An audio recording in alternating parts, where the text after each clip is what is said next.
Hybrid clouds have become predominant at organizations large and small, but no two hybrid clouds are alike. Some include a simple on-premises environment and extensive use of public cloud services, while others are just the opposite. Some include large amounts of legacy equipment, others very little. One thing remains the same for all hybrid clouds: the need to optimize the underlying infrastructure to achieve the fastest performance, greatest economy, and most efficient use of staff.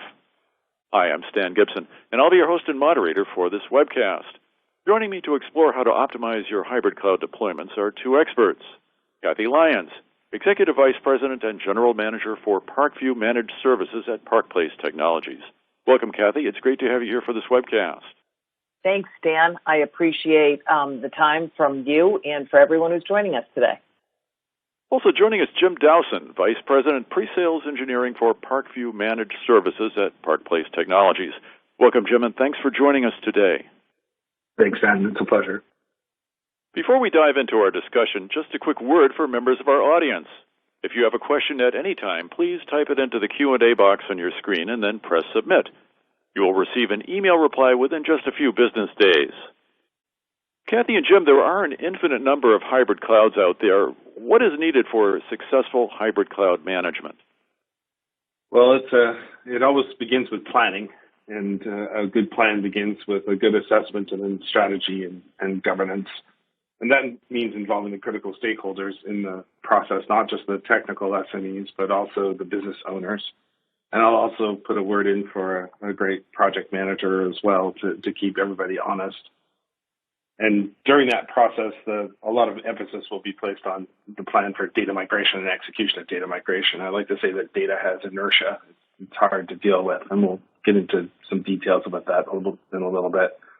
But that's going to be where most of the work, the effort, and rework are going to be, is in the data migration phase. And then once you are doing your rehearsals and you're doing your iterations, then we're now into actively managing and monitoring the environment to make sure it is operating to plan, and whatever the defined criteria were in the project plan, that they are actually being met, and that we're not going down a path of accepting things that were not in plan.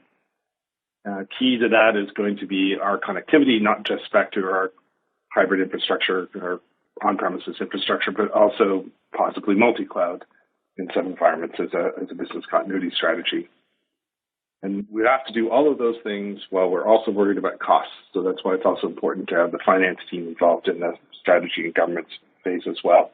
And usually my friend, the CISO, is usually looking over our shoulders, ensuring that we actually are conforming with what our original plan was. So you have to do it all, you have to do it safely, and you have to do it without dropping your data. Well, Jim, certainly all those things are needed. You mentioned data migrations, and organizations often need to perform data migration. What is the best way to do that? Well, that's an interesting problem. It certainly depends upon the amount of data involved. So, again, I would point back to that strategy has to be defined and has to be well executable. And what I mean by that is if you have an extremely large volume of data, then you're going to have to deal with physical transport mechanisms, because there's nothing that has the bandwidth of what we used to call Chevy truck access method, picking up the media and moving it to a different location. So again, beginning with the governance and what is that transition, what is the end state, ensuring we have security of the data, accountability for the validation of the data when it lands, deciding whether or not you move the data. There may be large quantities of data that you shouldn't be moving at all. So validate your sources, know what the dependencies are, know what both the infrastructure-wise and data path aspects as well. But you also need to know what is your change rate of your data, because again, if you move the large backlog of the initial data load, but your transactional rates are extremely high, it may be very difficult to get things back up to a synchronous state before you do a cutover. That means you also need to know your business calendar. You need to know the cyclicality of your business, what activities are happening when, in order to be able to know that you can operate within that different date. So Good Friday is probably not a good time to do something in a retail industry, for example. And then I like to remind people that the speed of light is not just a good idea, it's the law. So it's physics. There's latency. You have to know what the bandwidth considerations are. And the two other laws that I think everybody probably knows are Murphy's Law. Things will go wrong, guaranteed, when you do it. So plan for them to go wrong so that you can have the time to recover. And Parkinson's Law is sometimes explained as the first 90% of the project takes 90% of the time and the last 10% takes the other 90% of the time. It's just going to expand and consume all available resources. And in that context, it's just a reality that most migration plans do not end up being executed and meeting expectations. So if somebody tells you that buying a tool is going to fix it, that's not a strategy or a plan. That's not how these things work. Clouds are not magical. All the same disciplines apply. So just because you're going to the cloud doesn't mean that Nirvana is at the other end of the rainbow. So just be realistic about your executions and know that you're going to manage risk. That's why a good project manager is critical. Somebody who knows how to build a risk catalog in terms of having done it a number of times. Here's the different ways that things can fail.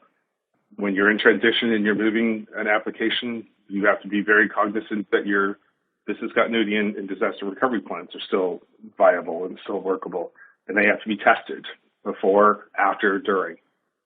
And last but not least, the mobility processes. If your model is that you're going to have a cloud environment that can move truly back and forth between on-premises and back into different target, you need to practice that. It's not just a matter of having it on a diagram. It has to be validated, iterated, and practiced on a regular basis. You can't wait to the last moment to see whether or not that's going to work. Many hybrid cloud environments are built with multiple vendors' equipment. What are the pitfalls of managing a multi-vendor environment? Thanks for the question, Stan. And I think I'm going to just carry on where Jim left off. Jim pointed out the success factors, and there's a lot of benefits with the hybrid cloud: flexibility, security, cost management. But there are challenges that are brought on from working across multiple vendors. In many companies, we end up with a combination of public, private, and hybrid cloud solutions. And with those multiple infrastructure platforms comes increased possibilities of incompatibilities, whether it's with processes, tools, or even procedures. When we look here, managing multiple relationships, that includes both the resources and the contacts and the vendors, but it also includes things like monitoring, native monitoring versus integrated monitoring, processes, which include incident response, but also include escalation processes. It's important when deploying a hybrid cloud that we take the time to implement a seamless integrated process across those vendors to include monitoring and escalations.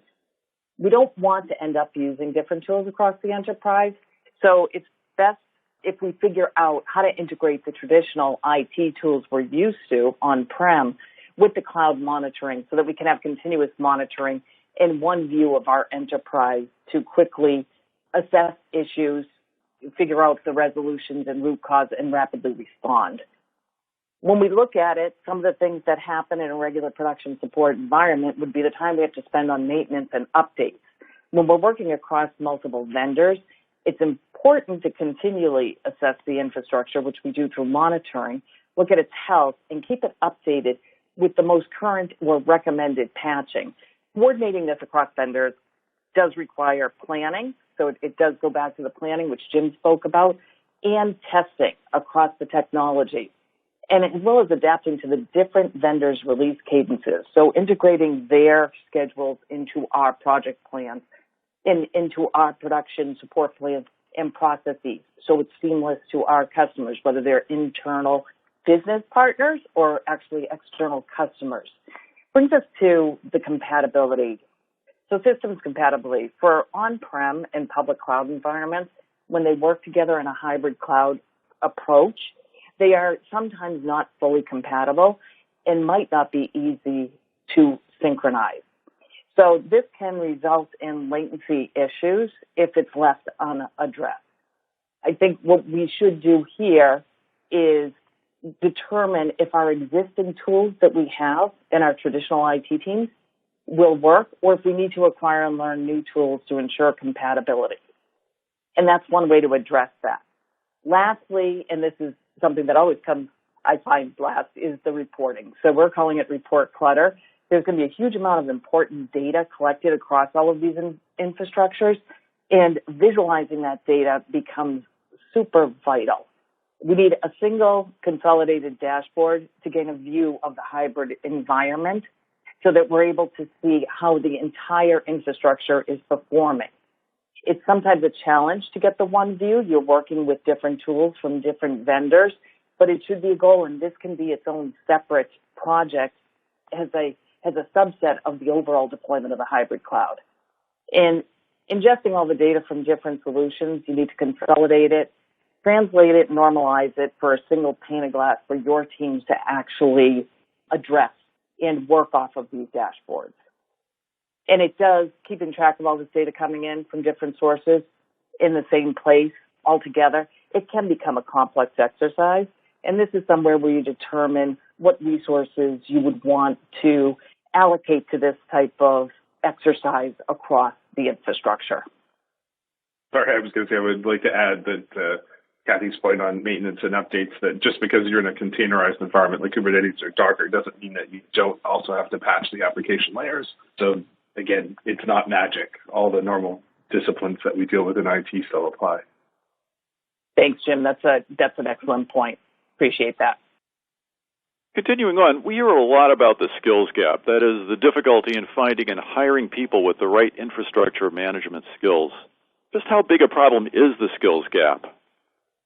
Thanks. And in doing the challenges to the hybrid cloud, the skills gap is actually the one that comes up top of mind, and certainly would be remiss if we didn't talk about it.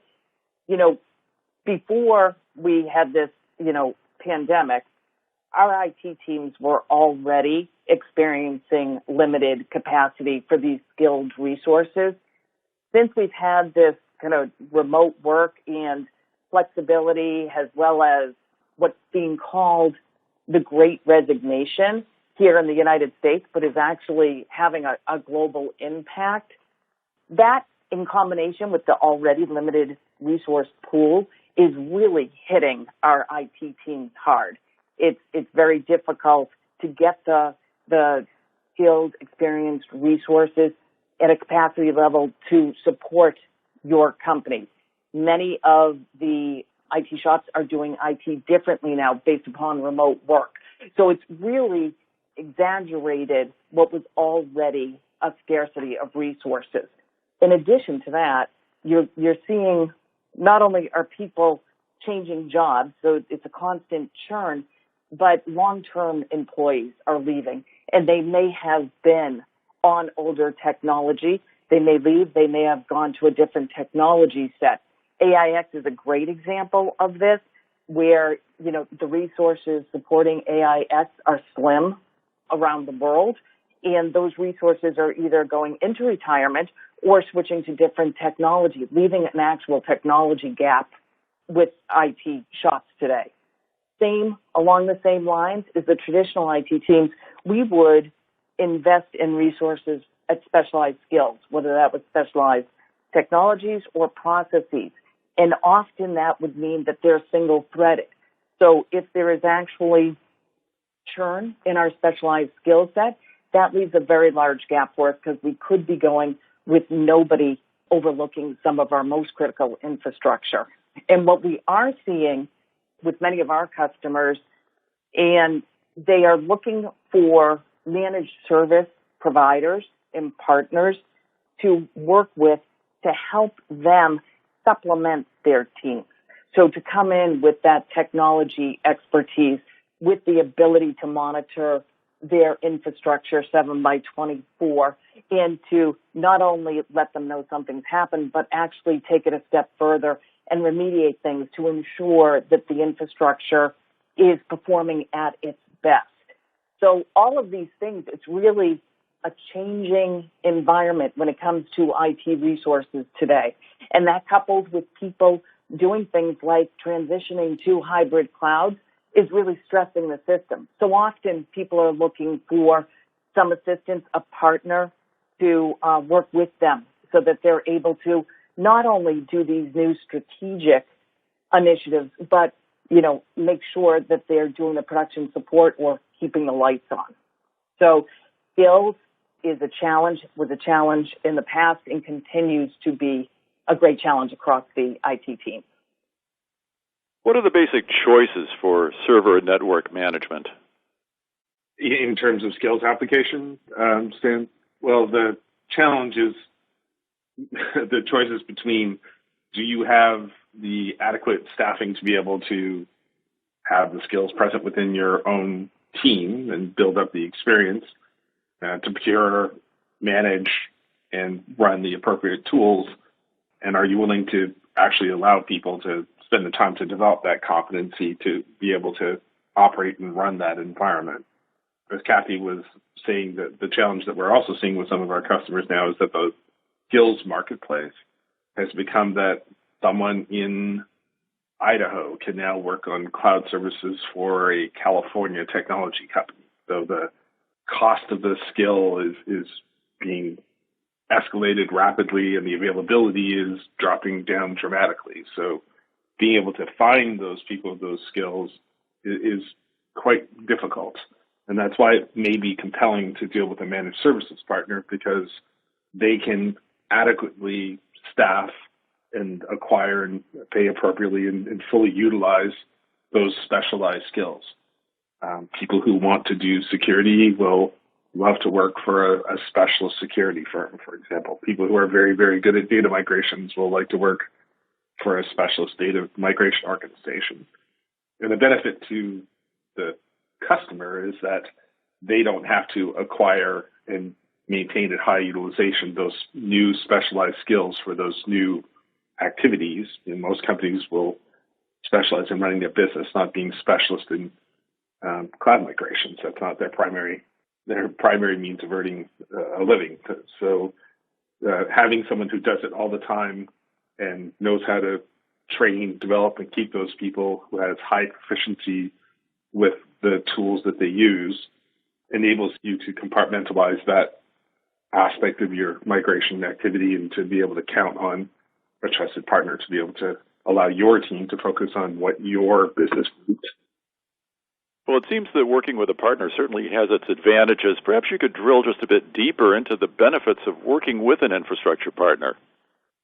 Yeah, so I'll jump on what Jim was just talking about, and it's the managed service partner definitely would have the expertise, they get the scale, and they're able to address many technologies. They go across many technologies, so you already are having that skill in one place. If we look at this slide, and this is certainly from a Parkview managed service perspective within Park Place, if we look at the bottom of the slide, our traditional support, when we take it on inside of our IT function, we are taking people, if we look at the very first step, we've got skilled resources working on our strategic initiatives. They are interrupted and distracted when a production support ticket is opened with one of their business units. And so then they have to take this and work with IT through the help desk traditionally and across the other IT functions to determine what is causing the outage, the performance degradation, and figure out with IT giving that time back and forth to determine where the issue is so that we're able to resolve it within our IT teams. This extends the downtime for your business. In addition to that, we then have to plan what the fix is going to be. That could be additional downtime. Determining what patch is needed, what hot fix is needed takes up time. Then it fixes it and it resolves it, and everyone is back working again on their business initiatives.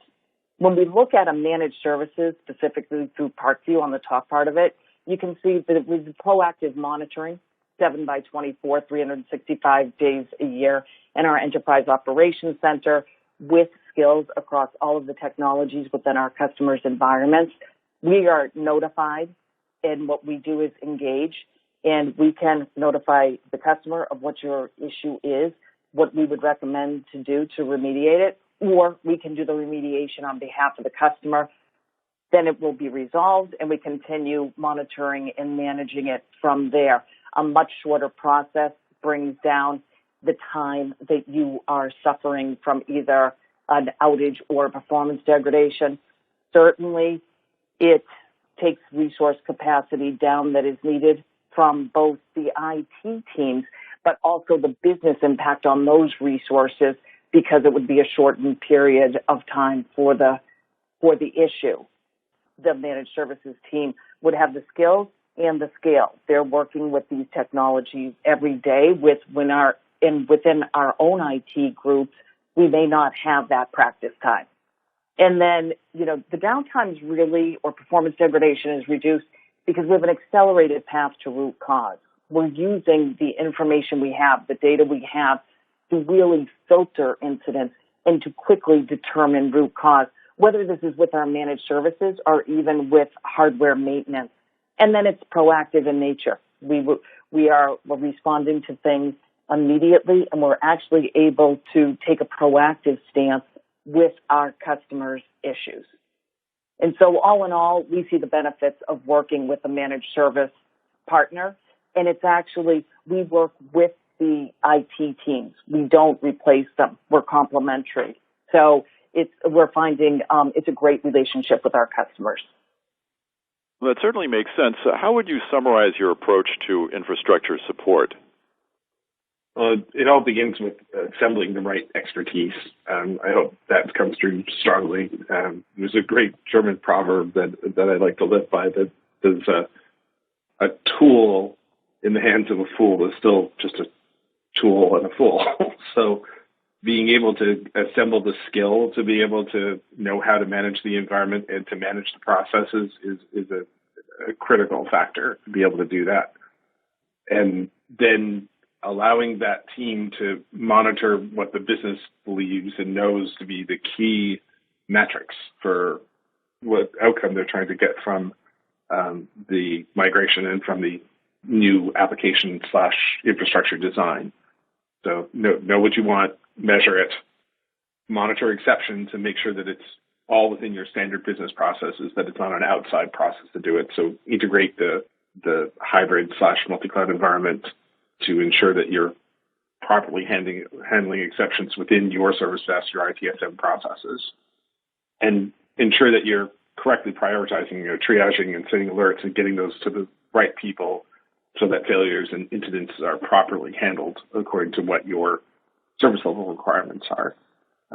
It's, again, the cloud is not magic. It's just another mechanism to deliver business services, and you need to manage it appropriately.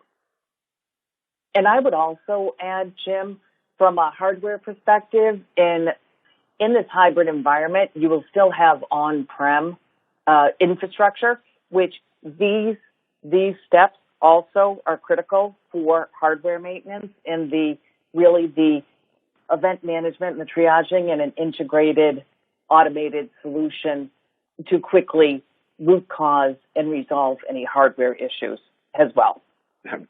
Absolutely. If it's going to land back from the cloud, it has to have somewhere safe and correctly operating to land. I completely agree.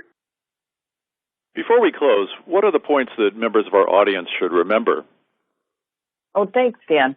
So in building and managing a multi-cloud environment, I'm going to go back to the beginning with where Jim started, which was spend time on the plan. Certainly plans change over time, but having a solid plan and success criteria for your deployment of your hybrid environment is critical for success. And I think Jim touched upon it. It's the scope. It's where you're placing the workload. It's the governance. The people are such a huge part of this, from the IT to the business to the project management. Getting the governance correct over this deployment is critical. And, getting the goals aligned with the integration plan. I think secondary, I just was talking about people, the resource planning, always comes up next in a typical project plan. So in resource planning, what skills are needed? What capacity is needed? Where do we actually get those skills? How are we going to get the right skills and capacity based upon a plethora of initiatives going on? So resource planning could be, I'm doing it within my own IT team. I'm doing it with the IT team and supplemented a bit with managed services, or I'm bringing in professional services. But it's really a critical part of that overall plan is that you have the right resources to work on it, and they are allocated and their capacity is available.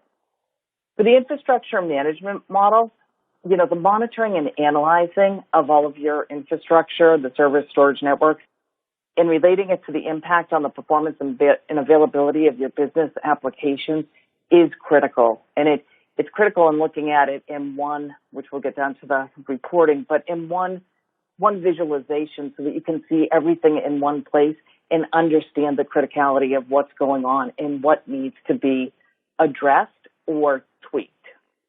When we look at incident management, hand in hand with your infrastructure management model, you need to make sure you have the SLAs and processes in place, but also the tools that can, instantaneously identify issues and root cause. When you're looking at a hybrid cloud, incident management should give you the full range of visibility into the environment because they'd be connected to a mix of your on-prem traditional, private, and public cloud. So you want to know if there's a service disruption in any of your environments. You want to understand the criticality of it, and you want to quickly be able to address it, root cause it, and resolve it. So it needs to be your incident management. The processes and the system need to be integrated to alert the right people as well so that the resolution comes quickly. And then finally, reporting. Reporting both in one view of your infrastructure. We've said it a few times to see how it is performing, to, plan for that up front to make sure you have a strategy to tie together all of this data across the different technologies. And it needs to be real time to facilitate and to really give it the real time monitoring and understanding how it's performing on a day to day. But it also needs to be reporting over time to facilitate decision-making around the infrastructure, around the businesses you're supporting, and around the criticality of what infrastructure is supporting what business applications. And those, I think, are the key points that would focus on in starting down this path. Well, thanks very much, Kathie and Jim. That's great information. Well, that is all the time we have in this webcast. Sincere thanks to our two experts, Kathie Lyons, Executive Vice President and General Manager for Parkview Managed Services at Park Place Technologies, and Jim Dowson, Vice President, Pre-Sales Engineering for Parkview Managed Services at Park Place Technologies. Thanks to both for explaining the need for a global network and data center partner in optimizing budget, performance, and staff time to get the most out of a hybrid cloud deployment. Once again, if you have any questions about what we've discussed in this webcast, please type them into the Q&A box on your screen and then press submit. You'll receive an answer within just a few business days. For additional information, please see the resources area of your webcast player, where you'll find links and documents of interest. For Park Place and IDG, I'm Stan Gibson.